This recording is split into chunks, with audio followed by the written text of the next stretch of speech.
In today's video we're going to look at the PD30 Syncwire 30 watt USB-C wall charger.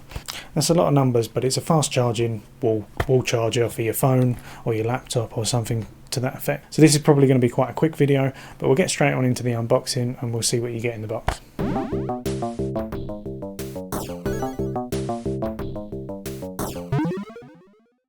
Okay, only a very small unboxing to do. Inside the box you'll obviously find the charger. As you can see, if I can get it to focus, it says 30 watts on the front, and you've got a small LED and your USB-C charging point. Syncwire on the side. Mine's a UK variant, but they do other versions, and all your stats are on the side here. Now it's just a user manual in the box, and that's everything.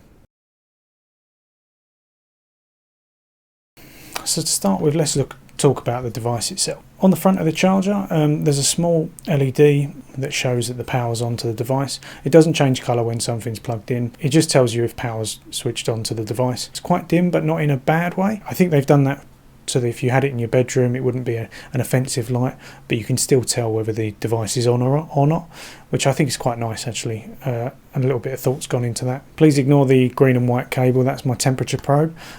Whilst testing this, I wanted to make sure that it didn't overheat and get too hot. I found that over about an hour's worth of fast charging, it went up by about 2 or 3 degrees from room temperature, so I'm quite happy with that.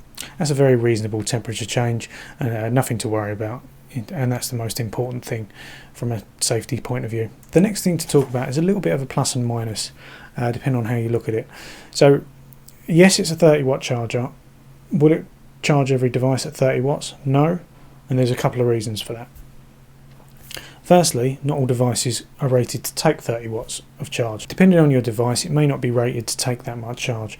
Your device will automatically take as much current as it needs. If it's rated to take up to 30 watts, good on it, it's going to take everything it can, but if it isn't, then it won't.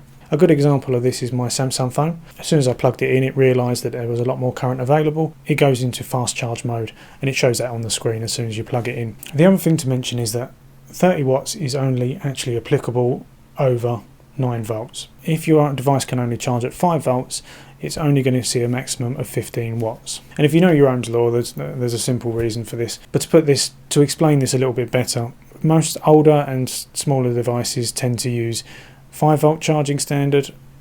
Anything higher is very, very new and has only been around a very short time. But when you see things like laptops that are now using USB-C, they'll take advantage of the full 30 watts, whereas your phone may only use 15 watts. This is all done automatically within the phone and the charger. They know what voltage is to supply and what currents, so you don't have to worry about any of that side of things. But I just wanted to mention that there's a difference between the wattage output and the voltage that the device is.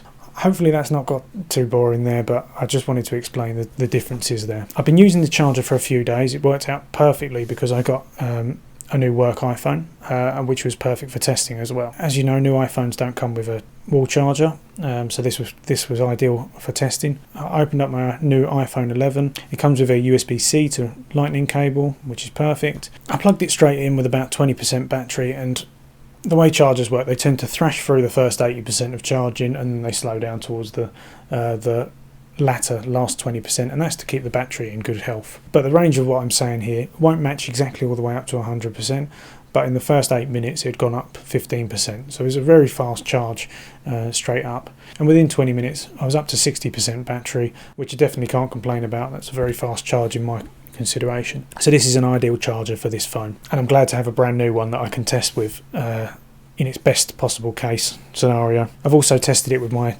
Samsung phone, and as I say, it went straight into fast charge mode. I had about 70% battery. It said it would do the last 30% in 30 minutes, which a minute a percent isn't terrible, but as I say, that last 20% they tend to slow down to keep the condition of the battery healthy, so that's to be expected in my eyes. I've also charged charge my Nintendo Switch with it.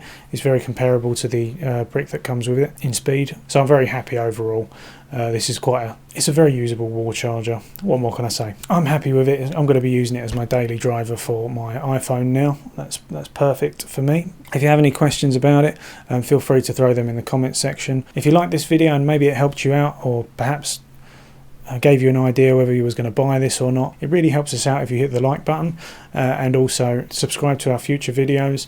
There's a little bit of everything on our channel at the moment, but we're getting more into electronics. Anyway, thanks a lot for watching this video. I'll see you next time.